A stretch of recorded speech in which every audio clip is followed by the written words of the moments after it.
The secrets to making an exceptional oven baked fish rolls, fried fish rolls, or even your fish pies lies in the uniqueness and the deliciousness of your filling.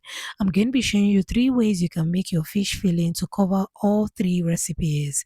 Parboil your fish, either with your spices or without your spices. For mackerel fish, I do not use spices.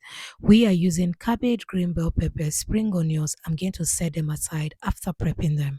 I'm going to go on now to take out my fish, place it in a wide plate or platter or even in a tray, depending on the quantity of fish you may be using, and properly debone.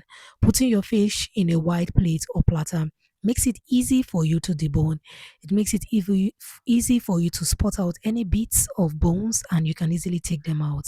I like deboning my fish and taking at least 80 to 90 pieces 80 to 90% of the bones in the fish because it makes my filling more enjoyable. You want to take note of that. After properly meshing your fish, set it aside. I'm going to be blending onions, garlic, ginger, scotch bonnet pepper for heat. You can decide to use the ginger and garlic paste or even the powdered recipe, but I prefer using the fresh garlic and ginger. It just gives a very unique taste and fragrance to my fish filling. I'm going to saute my onions, garlic, and ginger mix in my vegetable oil and allow it fry for a few minutes before going on to add in my properly deboned fish. We are going to be spicing it up with a little bit of curry, thyme, seasoning cube. I'm not going to add salt at this moment because you know I parboiled my fish with a little bit of salt. I'm going to stir and fry my fish to a little bit crispy. Then I'm going to go on now to add in my vegetables. I like my fish being a bit crispy. It's actually optional because it just makes my fish rolls being taste more enjoyable.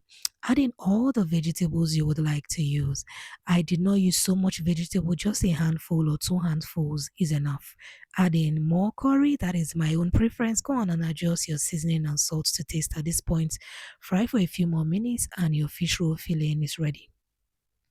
Now let's move on to method 2.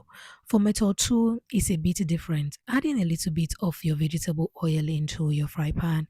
The vegetable oil you choose to use for your fish rolls or your fish fry filling is totally up to you. Add in your onions, garlic, and ginger mix. Go on out to add in your properly deboned fish. After which, fry your fish. Now you're going to be frying your fish just like as I said in method 1 to a bit crispy, but just make sure that you're not adding so much vegetables for this recipe. Your seasoning are the same or your spices are the same. Just your curry, thyme, a little bit of salt and seasoning cube to taste. That is all. You can decide to use cayenne pepper if you are not using Scotch bonnet pepper.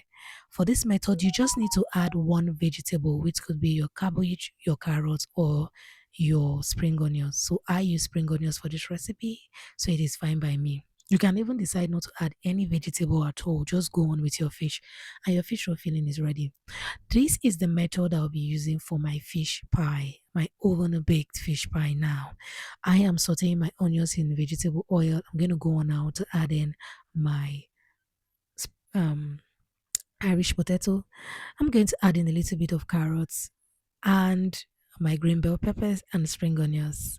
Now, I made this fish filling like the way you would normally make your Nigerian meat pie filling, just to make it taste more unique and to make it taste a bit different from your regular Nigerian fish pies or your fish roll recipe.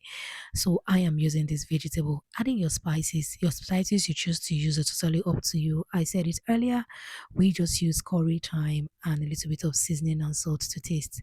This recipe, the unique thing about this one is that I parboiled my fish with these spices. So I'm going to add in my fish broth or my fish stock to this filling. If this is your first time of stopping by Debbie's Kitchen, consider subscribing to like and share. Tell me which of these recipes are your preferred recipe. After adding in my fish stock or my broth, I'm going to adjust my seasoning to taste by adding in a little bit of salt to taste and my spring onions. I'm going to allow my fish filling fry for a few minutes, and that is it. Your pie filling is ready. Do follow Debbie's Kitchen for more. God bless. Check out these fish roll recipes. You will love them.